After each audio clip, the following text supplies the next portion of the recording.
So, okay guys, no? So tuloy lang natin yung problem solving natin for the topic principles of hydrostatic pressure.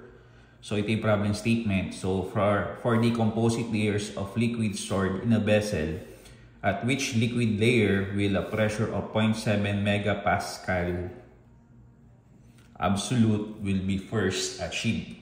So, hanapin natin dito kung yung bang pressure ng 0.7 megapascal absolute is nandito ba sa vicinity ng ethyl alcohol, nasa vicinity ba ng oil, or nasa vicinity ba ng water, and then last one, nasa vicinity ba siya ng glycerin. So since meron tayo dito composite layers of fluid, so take note o do recall na meron tayong pressure formula.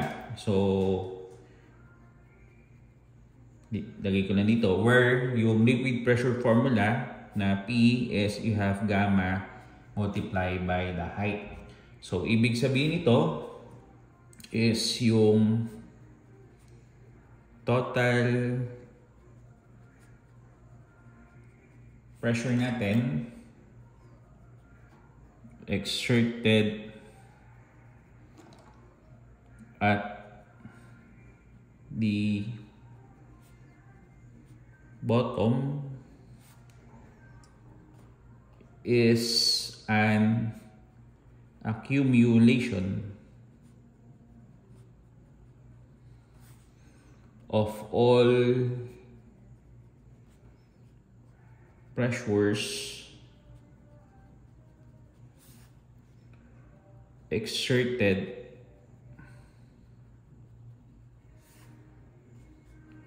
by the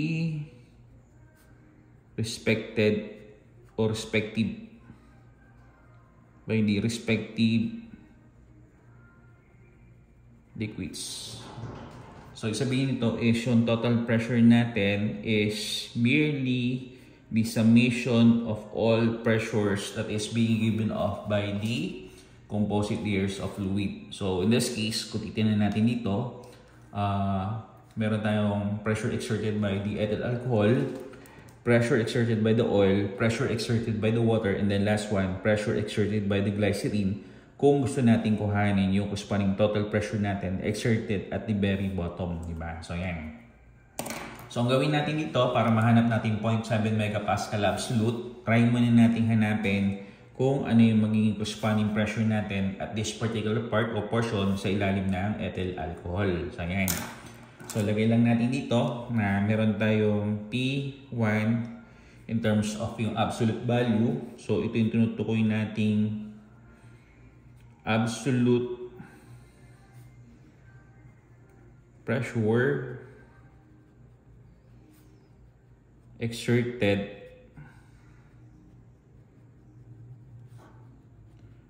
at the bottom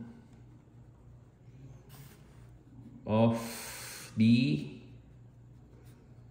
ethyl alcohol. So, sabihin nito is ang absolute pressure natin dito sa part o portion na to is you have 1, yung tinutukoy nating atmospheric pressure, tapos yung pressure that is being given off by the ethyl alcohol.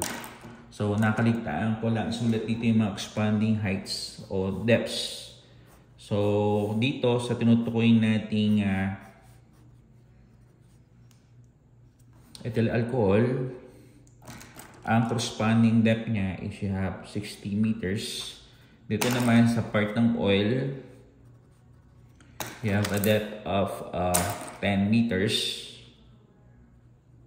And then, yung dito naman sa part ng water as well as glycerin, ang corresponding depths naman natin siya 5 meters and then 5 meters once again.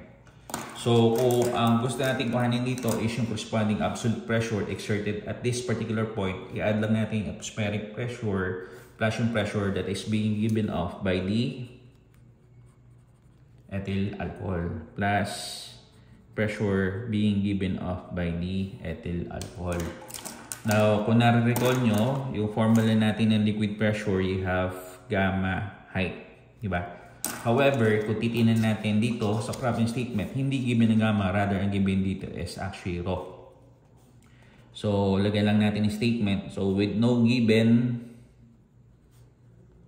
gravity, GO, ibig sabihin to, yung value ng gamma equals yung value ng rho. So, meron lang tayong slight modification dito. So, yung kilogram of mass na to, gagawin na lang natin siyang kilogram force para i-denote yung tinutukoy nating value ng gamma.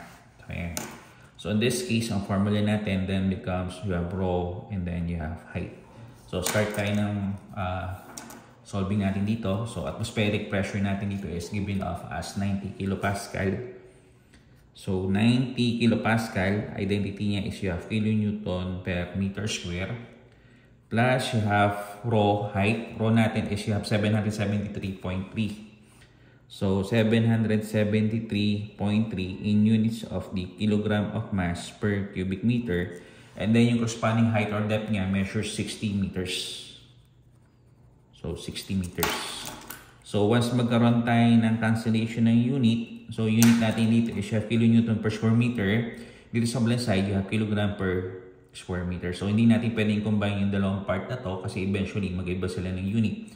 So, in this case, ang gagawin natin dito is magpo-provide tayong conversion. So, ang conversion natin is for every 1 kilogram of force, meron tayong 9.806 Newton, or for every 1 kilonewton, you have 9.806. For every 1 kilonewton, you have 1,000 Newton. So, eventually, kung convert natin to in terms of the kilonewton value, meron tayong 0.009,806 Newton for every kilonewton pala for every 1 kilogram of force. So eventually magkakancel out yung kilogram sa kilogram. So eventually unit natin dito is kilonewton per square meter. So sa kabilang side, kilonewton per square meter. So meaning pwede na nating i-combine yung dalawang values na to. So palabasin natin kung ano ba yung intensity ng pressure na makikita natin sa side o sa line na to. Sa interface ng ethyl alcohol as well as yung interface o surface ng pinaka-oil itself. So, tabulate na natin corresponding value. So, lalabas sa kanya is ito. So, you have 90 plus you have 773.3 times you have 60 times 0.009806. So, lalabas sa kanya is you have 544.9788. So, ang value natin is you have 544.9788. Ang unit niya is you have kilonewton per square meter absolute, or in this case, ang corresponding identity nito is you have kilopascal A. So, kPaa.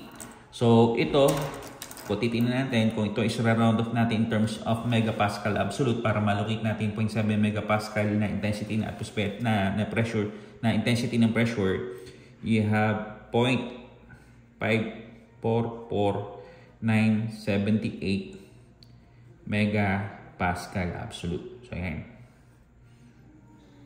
So, ito yung corresponding intensity ng pressure natin dito. So, lalabas ito, you have 0.544978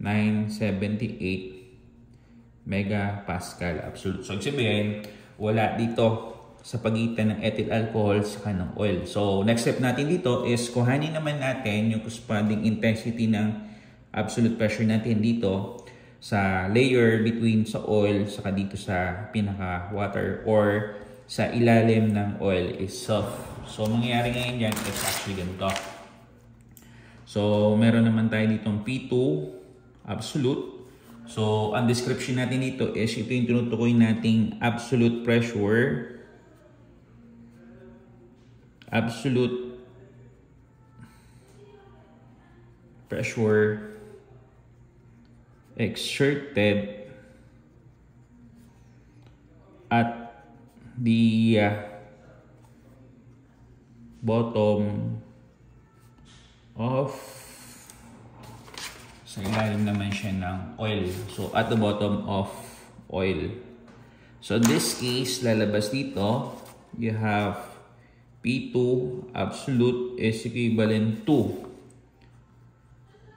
atmospheric pressure plus yung pressure that is given off by the ethyl alcohol, And then last one, yung pressure that is given off by the oil, kung saan yung spanning height or depth niya measures 10 meters. Pressure exerted by the oil itself. Now, so far, base dito, nakuha na natin siya. So, ito yung value niya na P1 absolute plus pressure exerted by the oil itself, diba? So, lalabas ngayon dito, ang value yung susulit natin dito is you have 544.938. So, kilonewton per square meter absolute plus yung rho ng oil o density ng oil 899.6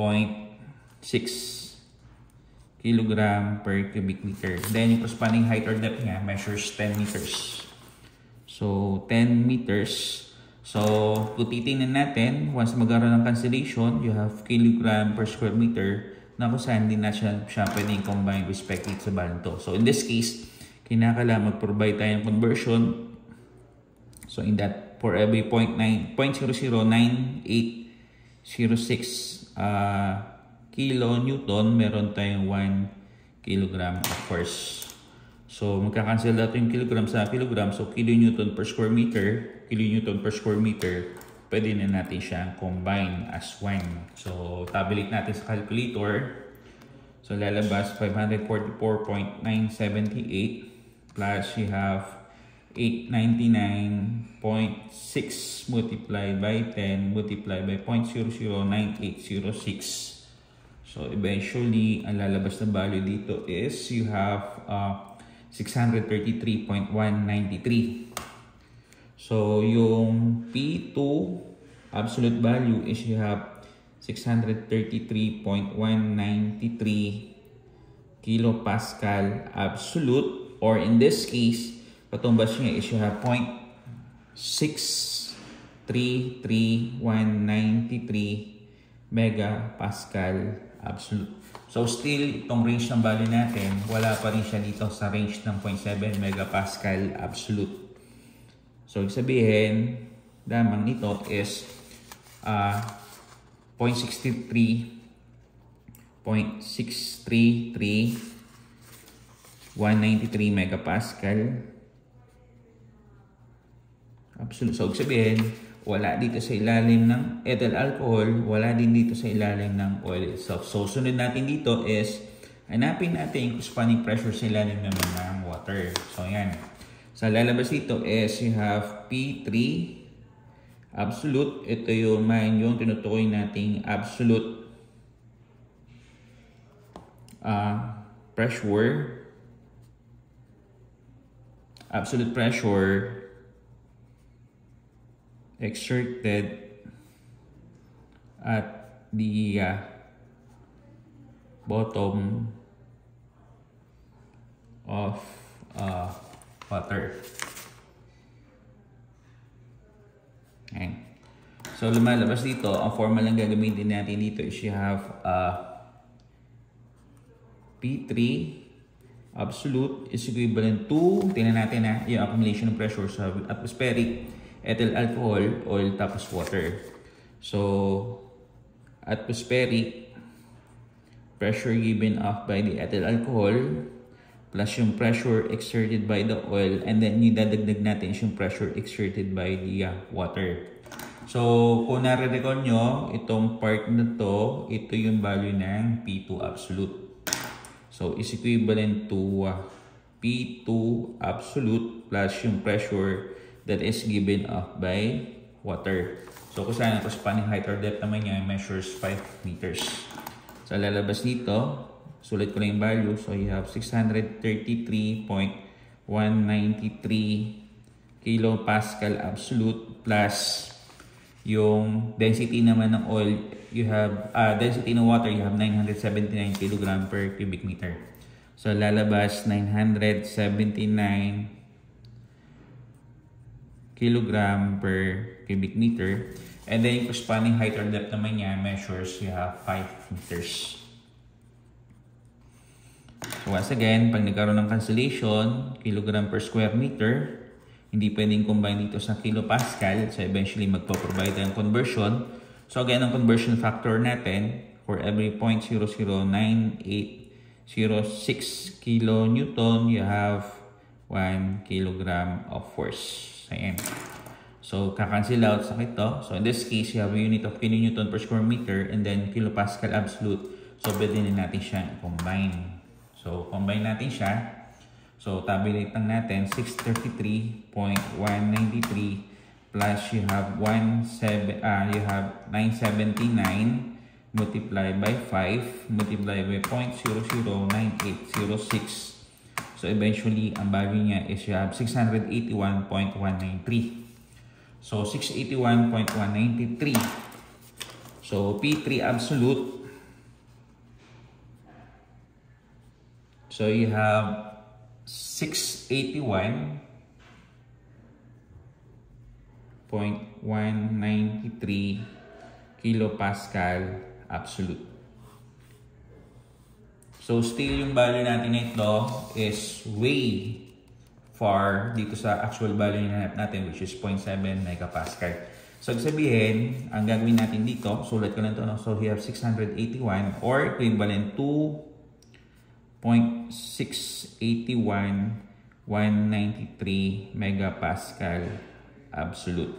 So lumalabas 0.681193 megapascal absolute. So wala dito. So sabihin, sagad na natin hanggang sa pinakadulo, hanapin natin yung pinaka-pressure at the very bottom of this 4-layer composite liquids natin, no? So in this case, lumalabas, hanapin naman natin P4 absolute. So label natin to as what we call the absolute pressure exerted at the very bottom or beneath yung tinutukoy nating, so sa ilalim na siya na tinutukoy nating glycerin. So beneath yung liquid natin called glycerin. So ayan. So titingnan natin, so yung P4 absolute natin dito is equivalent to ano yung mga summation ng pressure. Atmospheric pressure, pressure given off by the ethyl alcohol, pressure that is being given off by the oil, pressure given off by the water, and then last one, pressure given off by the glycerin. So, atmospheric pressure, pressure given off by the ethyl alcohol, pressure that is actually given off by the oil, pressure given off by the water, and then last one, pressure that is being given off by the glycerin. So, once again, itong part na to, ito yung tinutukoy nating P3 absolute o yung pressure na makikita natin underneath it sa water. So P3 absolute plus pressure that's being given off by the glycerin. So sulit lang natin corresponding value. So ang value niya is you have 681.193 kilopascal absolute plus yung pressure that is being given off by the glycerin. So, yung density ng glycerin, 1236. 1236, you have kilogram per cubic meter. And then, yung corresponding height or depth niya, measuring 5 meters. So, mag-provide tayong conversion. So, yung conversion natin is that for every 0.009806 kilonewton, you have 1 kilogram of force. So kilogram, meter, cubic meter, you have square meter. So kilopascal plus a unit of kilonewton per square meter or kilopascal is a unit of the kilopascal absolute. So you have here P4 absolute, therefore is equivalent to, tabulate na lang natin. So you have 681.193 plus 1236 multiplied by 5 multiplied by 0.009806. So, yung pressure natin at the very bottom o sa pinaka-ilalim ng pinaka-glycerin stuff is you have 741.794. So, sulit ko. So, 794.7. Rather, ang value dito is, ang value pala natin dito is you have 741.794 kilopascal absolute. Or, katumbas nito is you have 0.741 794 megapascal absolute. So, kung titignan natin na nasobrahan naman dito, no?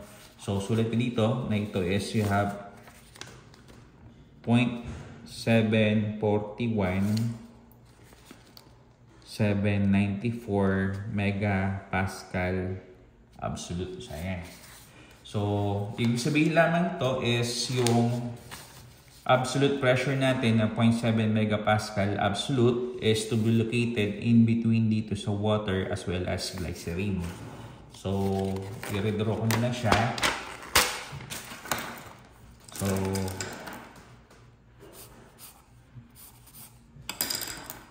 So ito yung tinutukoy nating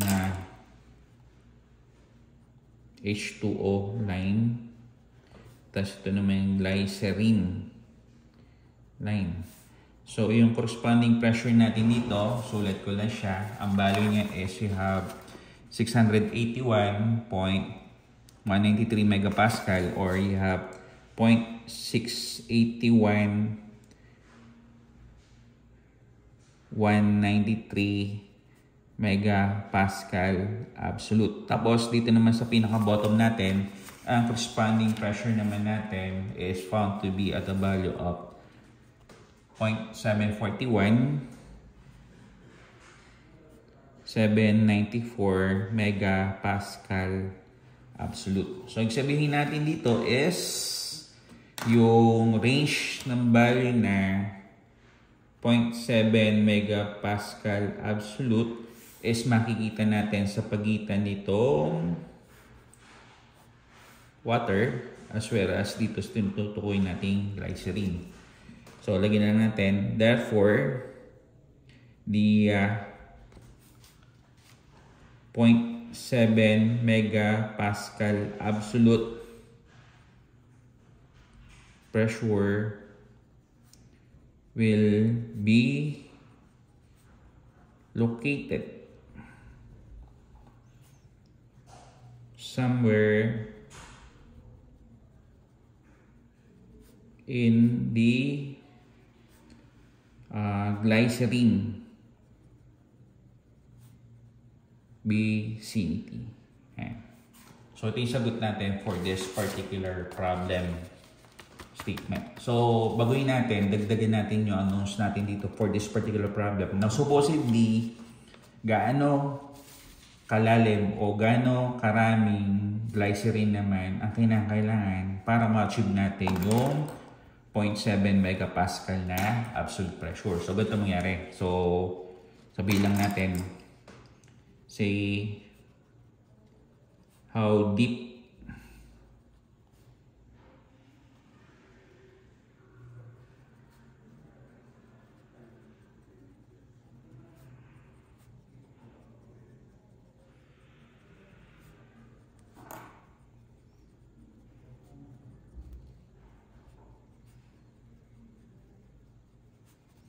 So, sabihin natin dito is how deep of a glycerin liquid is needed to have a 0.7 megapascal absolute na pressure. So, lalabas dito, ang gagawin natin dito is sa summation lang natin yung 1, 2, 3, 4, and then 5. So, ano yun? So, ulitin ko ulit. So, total absolute pressure na 0.7 megapascal absolute, nakatumbas niya is you have 700 kilopascal absolute. Ang katumbas niya is you have yung atmospheric pressure, yung pressure given off by the ethyl alcohol, yung pressure given off by the oil, yung pressure given off by the water, and then last one, pressure given off by the glycerin. So pressure given off by the ethyl alcohol, pressure given off by the oil, pressure given off by the water, and then last one is yung pressure given off by the glycerin. So ang tanong dito is, gaano kalalim na glycerin ang kinakailangan natin para ma-achieve natin 0.7 megapascal na absolute pressure dito sa side na ito. So breakdown lang natin siya, itong part na to. So eventually have gamma ng glycerin, tapos height or depth ng glycerin. So ayan. So in this case, ang formula natin then becomes what?